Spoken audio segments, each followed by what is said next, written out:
Kalau teraniaya seperti ini wong saya Indonesia lo gak terima, Pak. Gak terima wong saya Indonesia iki.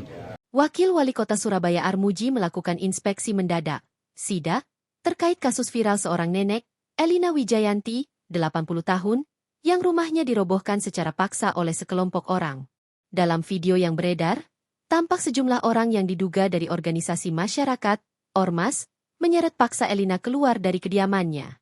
Rumah tersebut berada di Jalan Kuukan, Kecamatan Sambi Kerep, Surabaya, Jawa Timur. Cucu keponakan Elina, Iwan, menjelaskan bahwa pada 4 Agustus 2025 tiba-tiba sekelompok orang datang mengklaim rumah tersebut telah dijual kepada seseorang bernama Samuel. Karena keluarga merasa tidak pernah menjual rumah tersebut, mereka menolak untuk pergi.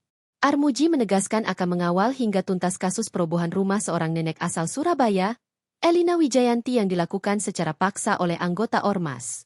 Armuji, yang akrab disapa Cakji, mengatakan Elina untuk sementara tinggal di rumah saudaranya.